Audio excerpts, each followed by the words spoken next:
What happened when you couldn't get out of bed, and how did you find that red dress, and how did it happen? I'm so glad you asked about my story. I want the duck lips. I want my lips to look like a duck. If the duck lips are working for you, fantastic. Like, keep doing the duck lip. I was scared of being seen. There was this guy, and I only had 2 pictures of this woman. Dress him It's up. an easy fix. Like, just send him to me. I'll make him over. He'll be hot stuff if he has all the good qualities of a nice man. And some women want to avoid that guy. I say don't avoid that guy. Dress him up. It's not about the man. It's not about the woman. It's about you. And when you feel good, I find turns men off. Men who are serious about finding a relationship. Okay, that's who comes to me.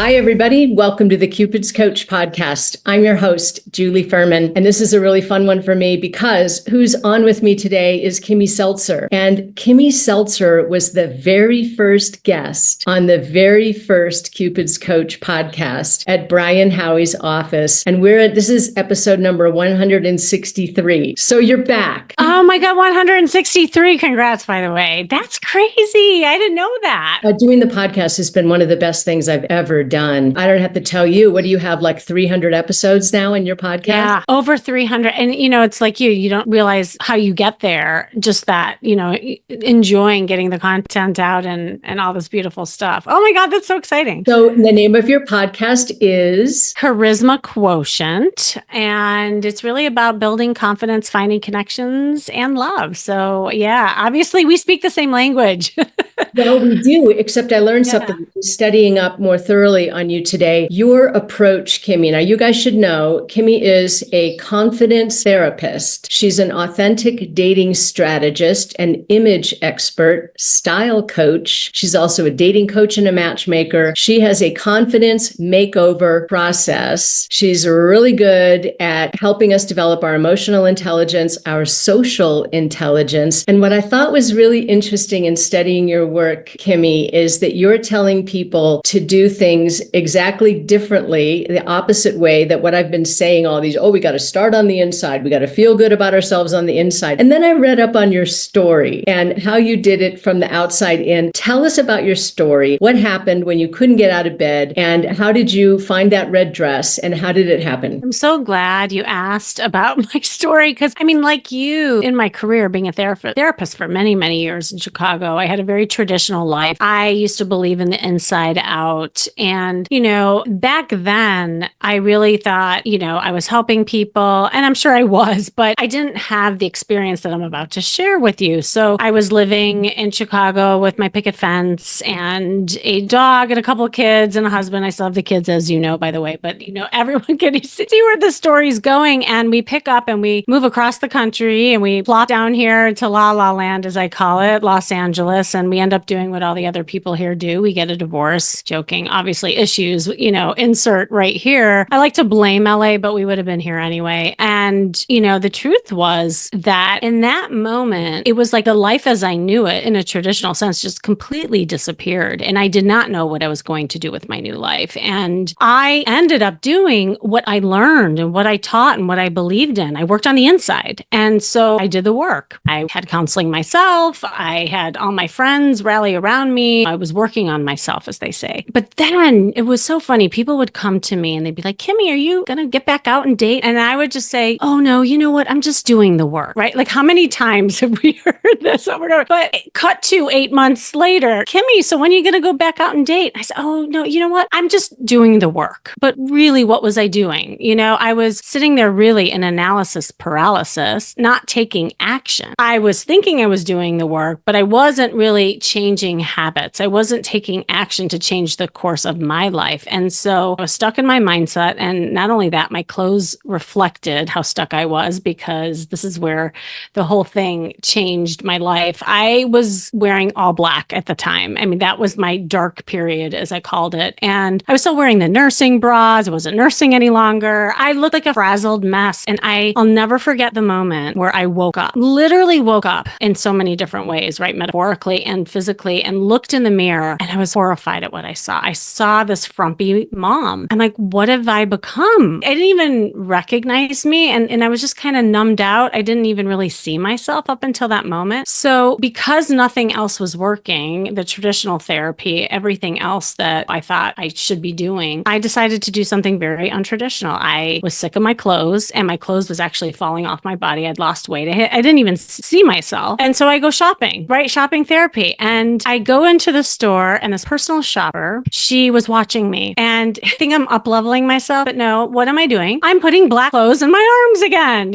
same darn thing. And she says, ma'am, I've been watching you, and I really think you should try this on. And she holds up a red dress that looked like 3 sizes too small. And well, it was red. And I said, ma'am, that's very sweet of you, but it's not my size. And that's not my color. She says, honey, that is your color. That is your size. Try it on. Just like that. And we were like in a Nordstrom or someplace like that. Yeah, I was in a department store. And honestly, I don't even remember which one. But when it was almost like she hit me over the head with that red dress. And I call it my red dress moment. Just did a TEDx talk on it. And it was the moment that you wake up and you stop numbing out and you take action. Because when she said that to me, I finally was able to hear it. I said, you know what? I need to do something different because nothing else is working. So I grab the dress, I squeeze into it, and I twirl around like Cinderella. And I look in the mirror once again, and I was like, oh my gosh, I'm a princess. Like it was the first time I saw myself different. And here's the thing, Julie, and I don't know if I even talked to you about this. I bought the dress almost as a costume. I still don't really believe that it was me, but I knew that I felt differently. Took it upon myself to do an experiment.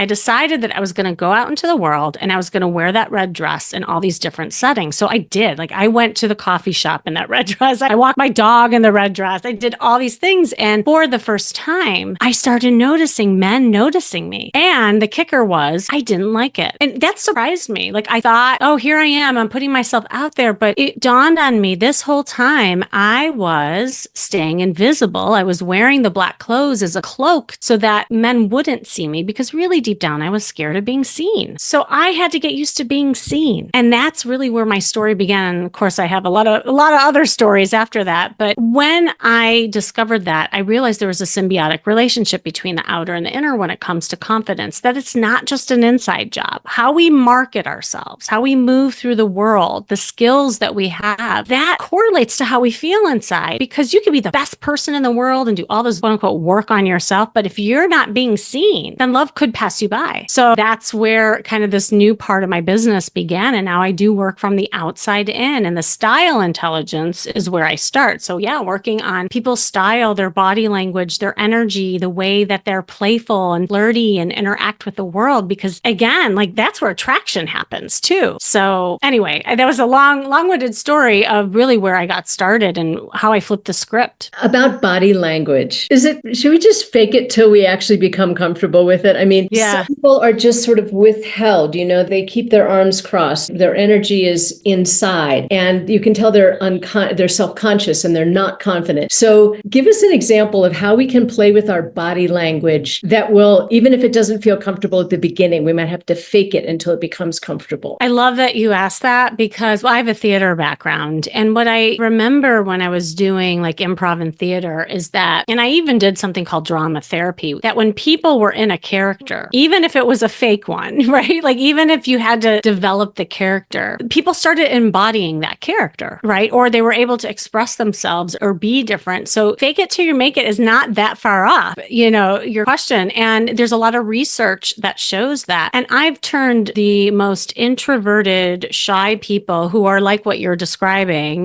with a closed off body language, eyes down, hunched over, into like this charismatic, extroverted type of energy. And really, because how I look at it is it's just a language, and it's a language that either you haven't learned or you've kind of pushed down because of what you're going through, right? So like for me, the red dress was like a way of putting a costume on that made my body language shift. So even what you wear can shift your body language. And that's why in first impressions, and this is research based. Well, first of all, it only takes 7 seconds, right, to make a first impression. That's all you got. It used to be 30 seconds. It's getting faster and faster. It's probably even faster. And people in the brain are making judgments and assumptions based on two things: your body language and what you're wearing. It's not even what you say that's important, is how you show up. So knowing that 93% of communication is nonverbal, that is a huge piece that people don't even like focus on or recognize. So when I do my workshops, or whether I'm going out in the field and working with people on how to interact and flirt, so much of what I'm working on with people is the body language. And what I will say, I mean, we don't have time to go over all the zones that I teach, but there are almost like these different zones in the body that you can focus on. But the first thing that people see is the face. That's why it's so easy to practice this. Are you able to make eye contact? Are you smiling? Like things that are so simple that we think that,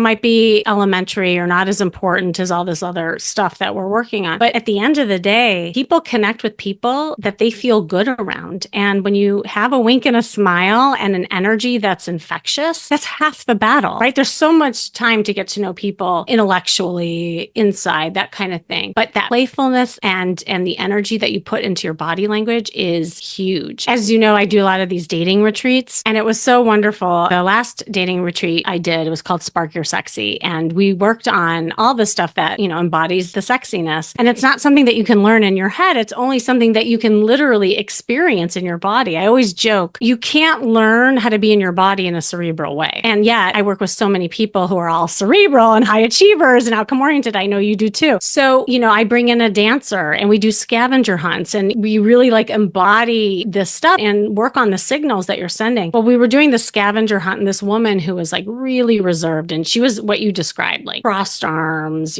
eyes down, all this stuff. And really, she was scared. She was in the military. She had that kind of background. She was more like task oriented, carried some masculine energy. And when she started, first of all, dancing salsa, we all saw something like completely different. And she didn't even know like existed within her. But then when it was time for her to do the scavenger hunt, we give these, I give an app where people have to go out and do silly things with strangers. And she's like, I'm not doing that. She's like, and so I said, not only are you not doing that, you're putting on these cat ears and you're going to go out there and do it. And so I put people in costumes. Like I make people get really goofy. And so she came back like a giggling girl. Like she was unrecognizable. And it was a big lesson for her. She's like, gosh, for my whole life, I've never felt this like playful and free. And she went back home, and even in the airport, she was approached by a guy, and she's like, that never happens. And it's like, it's not something that is just like, a magic pill or anything like that. But when you experience it, then you want more because you start enjoying that energy. Beautiful. There's something I wanted to ask you, Kimmy, about trendy styles and clothing. Like I hear from men all the time because, in my consultations, I don't know if you know this, but I run a search in advance. So if you were my coaching client, I'm running a search in advance, and we're going to look at probably 25 or 30 men together that I've chosen carefully for us to study. And I'm going to watch your face, right? Because I want to see, are you going for only the usual suspects? Are you going for the bad boys? Are you going for the narcissists? Are you going for a duplicate of the man that you divorced? I'm always looking for all of this stuff. And when it's funny. And that's the fastest way, the most efficient way that I can determine if somebody's batshit crazy or not. Because if they already left that guy, it didn't work with that kind of guy, but they're still looking for a new version of the same kind of guy. Well, I'm not taking that on. I'm not an idiot, right? So what guys will tell me when we're looking at a lot of images, and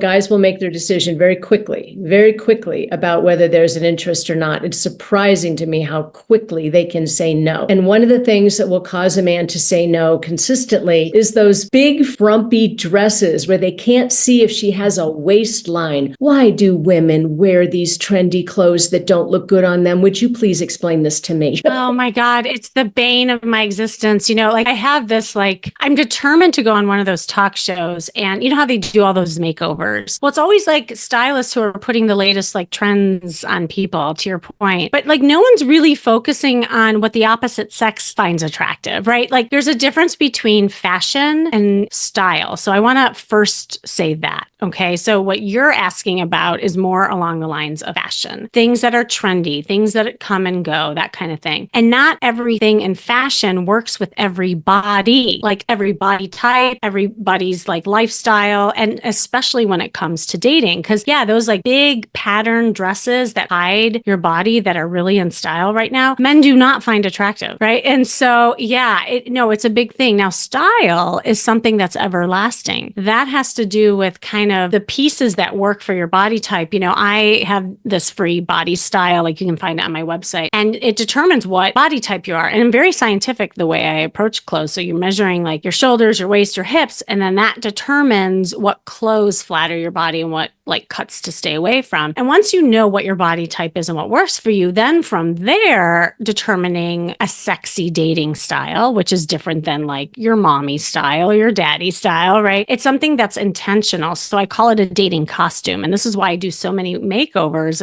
and I do virtual makeovers too, which has been really popular because people don't recognize or even think about what the opposite sex likes. Like women, we tend to dress for each other. And to your point, like just something that's in fashion, you're not like thinking about what a man would like. So because I work with men and women, I sadly can think like a man. Like I know what men respond to, like I know what they like. And so to me, it goes back to that marketing. It's not changing who you are. That's really important. I'm not about like this cookie cutter stylist and just saying, oh, just wear this, you'll look fabulous. It's like, well, who are you? And what is your body type? And what is a sexy style that speaks to you? But if you're not intentional in what you put on, and then again, you're not going to embody that like sex appeal in your body language, then again, it's a missed opportunity. Or like, a guy won't feel it or he'll turn that woman away just based on a picture. Like I know there's so many nuances. And the other thing I want to say, I don't want to just throw men under the bus. Women are highly visual too. So for all you men out there, if you think that we're not visual, you're wrong. I sometimes think women are even more picky than men when it comes to like the way a man is dressed. So both sexes, it's very important. Tell me what you think. A couple things I want to ask you about. One of them is shoes. Okay. Can I tell you how many times, if I had a $20 bill for every time a woman told me that she needs a guy to be taller than she is and significantly, because when she wears her shoes, and there's a real problem with it because the way the dating algorithms are designed right now, they keep serving up the popular people. Well, who are the popular people? Tall men are more popular than shorter men. So they keep serving them up. Why? Because it causes people to stay on the site and keep paying, right? So I am done with this whole business of height and the shoes and all of that. Uh-huh. I have very rarely had a man tell me that he really likes a woman who wears beautiful high heels. I mean, I've been doing this for 34 years. I can probably count on one hand the number of times it's ever been said. I think that women doll up in their fancy shoes to get compliments from other women. What do you think? I am actually going to argue that. Right. And well, and this is just based on also, here's the thing, gets responded to. So it's not that guy, and this goes for any pieces that a woman has on. It's not that the guy recognizes the heel or the Chanel dress or the brand of makeup. It's not that. They recognize what they like. Okay. It's more simple than that. So when you say that a guy doesn't respond to heels, that's not true. Many guys find heels in a woman highly sexy and attractive, but it's not based on a certain shoe. So there's a shoe for everybody. Like you don't have to wear 6-inch heels to be that glam girl, but when you have a little lift, it's about the way we feel and we present in a better way. Correct. Up and we've got our heels on. So I totally get that. It's the body language, right? But not only that, so your posture is different. You slow down in the way that you walk. You appear more feminine than shuffling in your gym shoes or your flip-flops. Birkenstocks. I don't have exactly for women in Birkenstocks. So I really appreciate your comment on that. It helps me a great deal. You can tell as the matchmaker, it's a great source of frustration for me because the tall guys get picked all day long. And women think that that's really going to matter. But I like to make sure, I don't mind if she goes out with a guy who's 6'2". That's totally cool. But don't turn down the other guy. Try both of the hats on. See how you feel with both of them. The guys who are getting all the attention, who are just, a lot of them are not picking anybody because there's always somebody better right around the corner. And yet women are focused just on this niche. He's got to be wealthy. He's got to be tall. He's got to be good looking. He's got to be well dressed. Well, all three of those guys got picked picked 100 times today, right? So I don't mind if you try for that guy, but pay attention to what I call the fringes, the fringe zone, which is often where I see introductions that stick. Give the guy a shot who maybe isn't picked 100 times a day, but has your key criteria, and he's interested in you and he's attracted to you. We got something. See how you feel. I want to hear, how does the first date feel? Second date, third date. And based on that, and when I compare Mr. Studley, who's got it all going on and how she feels with him, and the other guy who's always, you know what he did? He changed my tire. He came over and he cooked me lunch and we went on a picnic and he made everybody laugh. And you know what? All of a sudden, for the first time, I'm really liking the guy who's 5'8". I mean, I hear this, so I'm paying attention. So thank you for your tips on that. Now I got a tough one. I got a tough one for you, Kimmy Seltzer. Oh, bring it on. Bring it on. Guys are really complaining about all of the duck lips, the fat lips that the women are getting. They're not natural looking. Guys don't like it. Are we doing it? Are women doing it because they don't like their age lines and they get a little bit of it and they see the age line coming in and again, they go in and they get more and they get more and they get more. And before you know it, they look like a duck and guys don't like it. And I cannot get guys to say yes to women whose faces look like they have been morphed into ducks. Tell me what's going on here. Well, what's the question? I'm not sure I can answer it. Should we be doing it? And why do we do it? And why do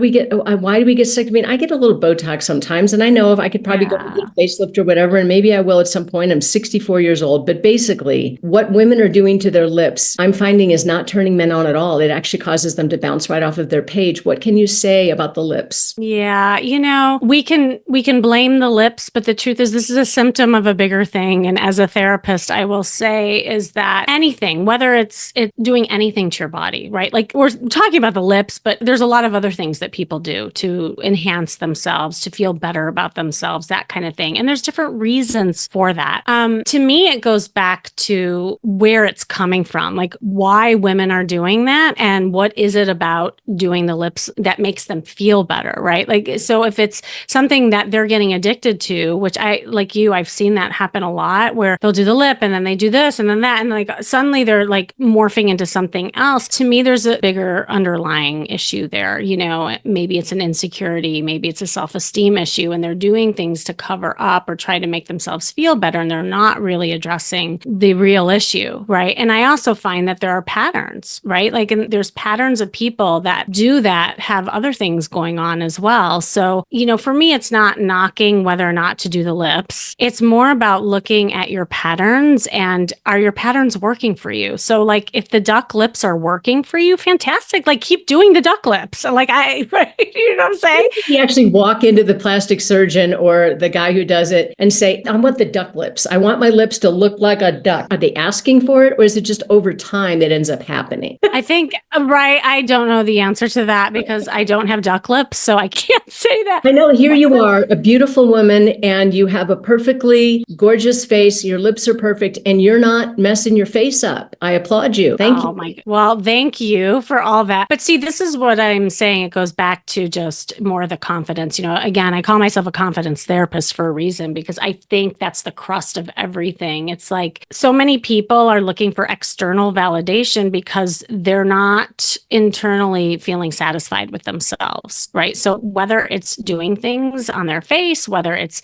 going for people who fill them up that give them that external validation, they're not settled within often. And so that's to me more interesting to focus on than the lip itself, and so right.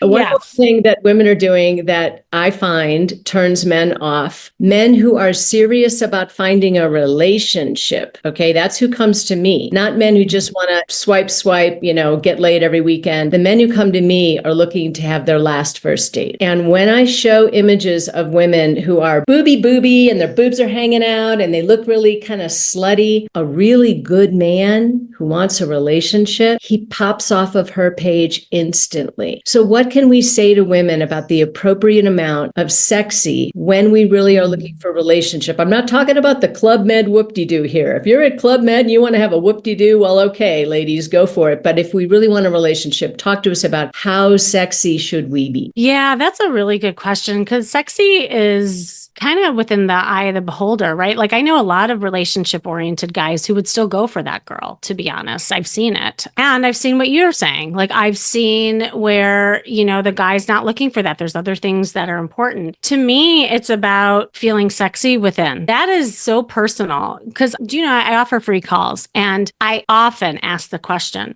I say to women, do you feel sexy? 90% of the time they don't. So what you see in a picture could be a compensation for that, right? Like maybe they need that in order to feel sexy. And then the second follow-up would be like, well, sometimes I'll feel sexy. I'm like, well, when is that? Well, when I dress up in lingerie. I just had a call on this. And I said, well, if I took the costume away from you, do you just feel like a sexy woman? Like, do you embody that? She's like, I don't even know what that is. And see, again, it goes back to that. Like if you could, embody that sexiness that comes from within, but also dressing in a way that makes you feel sexy, that's when a man finds you sexy. I'll never forget, I was coaching the man and I was asking him who he thought was sexy as people were walking by. And the first woman that walked by, she was pretty. She was attractive, dressed up, but she looked really stiff and kind of like insecure. She's like looking around and, it was not kind of a sexy energy. But I asked him, do you think she's sexy? He goes, no, I would never approach her. I'm like, really? But she's so pretty. He's like, yeah, I don't think she's sexy and she's not approachable. It's interesting. Well, cut to about a couple seconds later, this shorter woman, she was a little heavier set. She starts walking, but boy, was she working it. I mean, she was moving, she was grooving, she was smiling. And then she just gives a little look at him like this, just like that.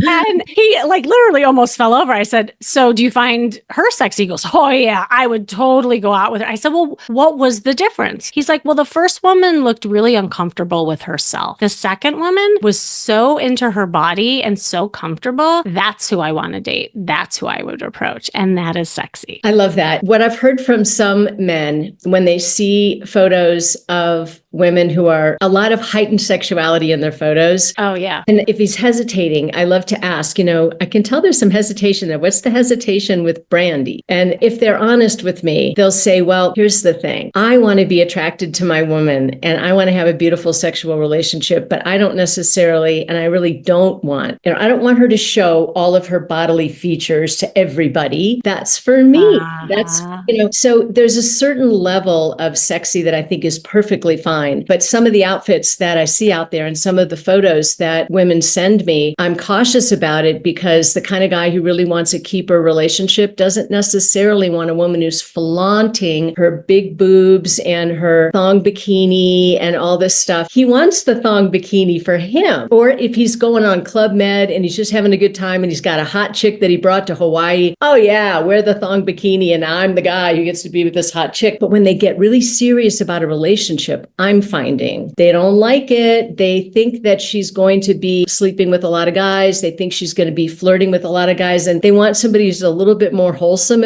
when we're talking about a keeper. So what do you have to say? Yeah. It's interesting, right? Like, look at how visual we all are, because all these questions are these first impression type of decisions people make. And you're right. Like, I think also what I tell people, because I always look at profiles as well, and I always make recommendations on what kind of pictures you should put in there. And I say, if you do have a sexier picture, make sure that you neutralize it with a girl next door type of look so he can see you in different light, because you're right. If you only see one picture, maybe you only have access to one picture, that's going to skew his vision, right? I remember when I was doing matchmaking back in the day when I met you, there was this guy, I only had 2 pictures of this woman. And the first picture that I sent him, she was in business clothes. She was very conservative and she was going like this in the camera, like this. And so very stern with the, and I said, oh, but she was drop dead gorgeous. And she modeled. I mean, it was his type. And I only showed that one picture. And I said, would you go out with her? If I set you guys up? I thought it was a slam dunk. He goes, no. I said, no, wait a second. She's gorgeous. What are you responding to? He's like, well, I guess she's pretty and everything, but boy, she looks like she could kick my ass.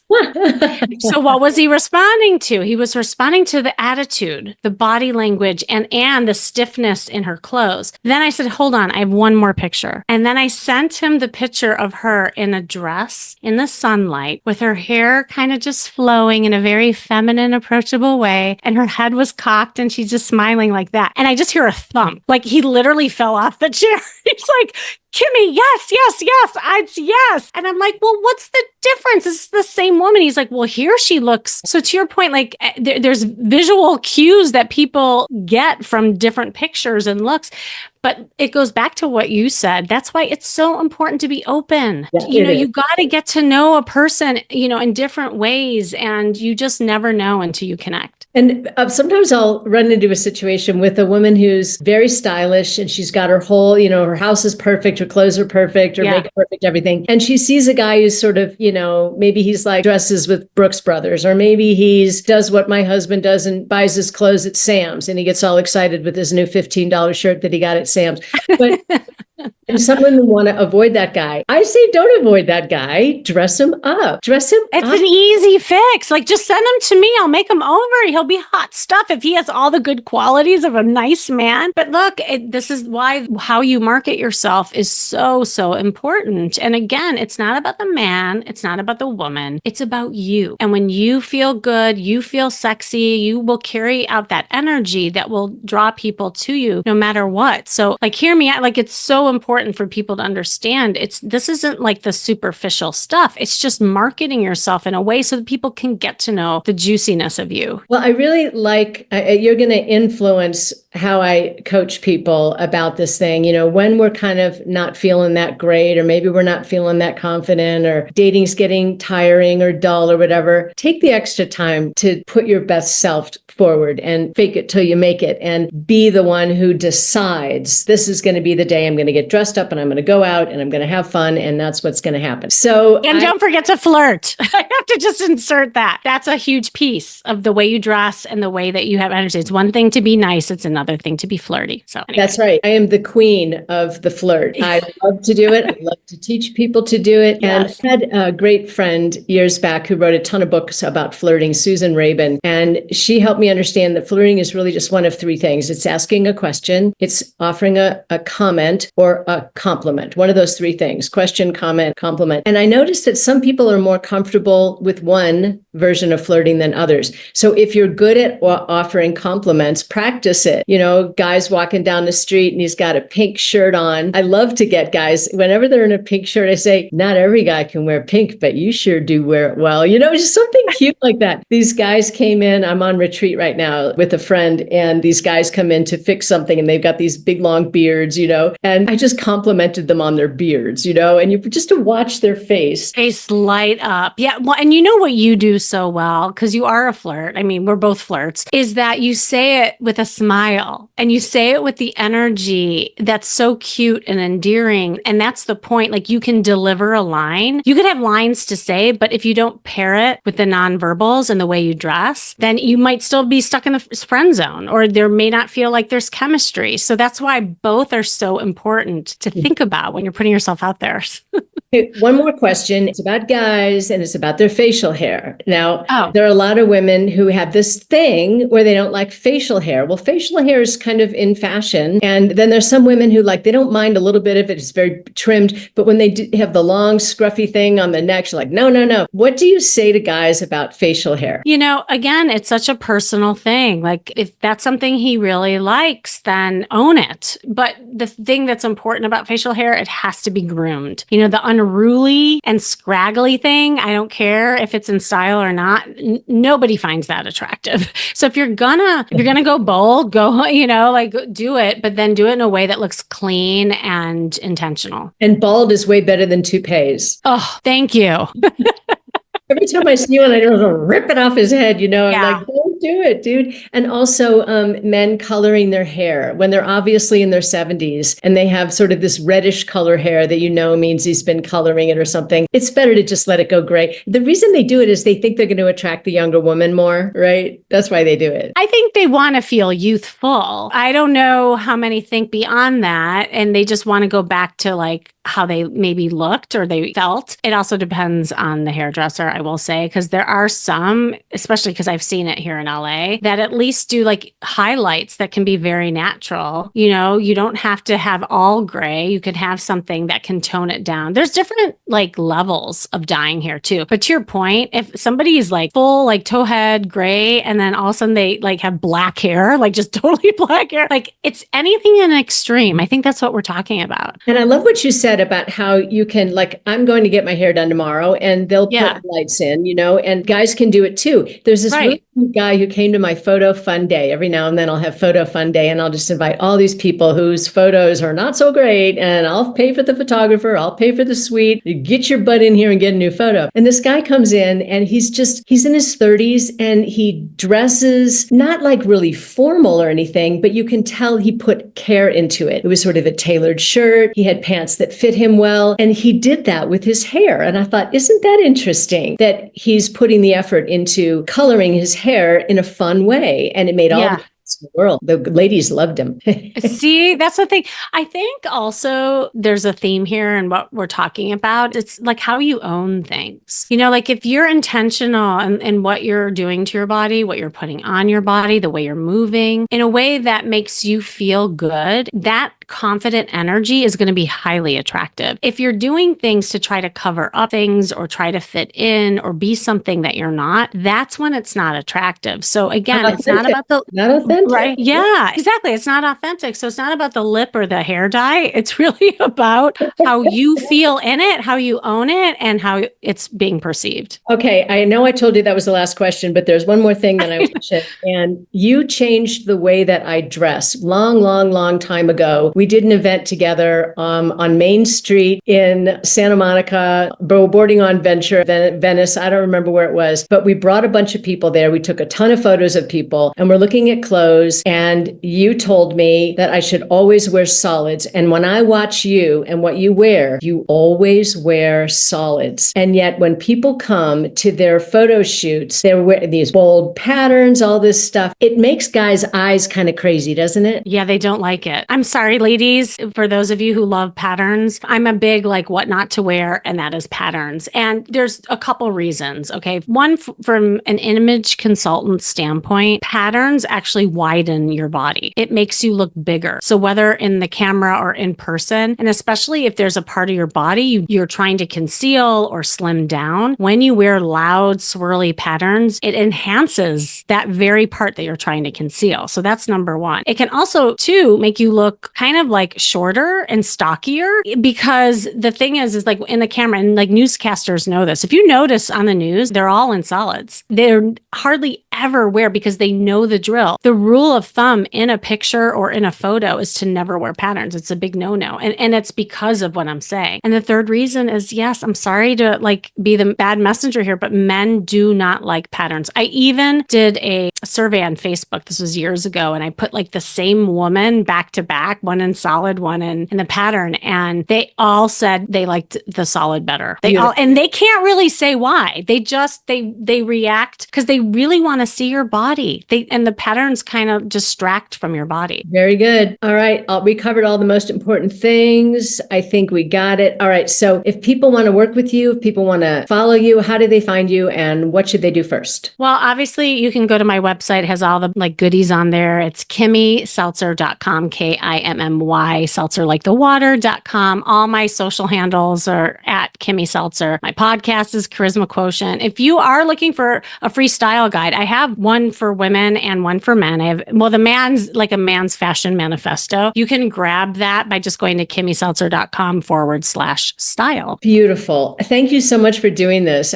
You're one of my favorite colleagues of all time. And I'm just delighted to see that you had so much success and your TED Talk is just beautiful and wonderful. And you never get get tired of this, do you? And no, well, like you, I mean, Julie, and you're one of the first persons that I met at that matchmaking event who inspired me. So I just want to thank you. Like, we've known each other for so long and our careers have kind of crossed paths here and there. And it's so special to be on here with you and connect. Just beautiful. So let's keep making people more and more confident and comfortable in dressing the way that works for them and brings out their confidence so that they can shine and attract the right people and repel the wrong ones, which is okay too. There you go.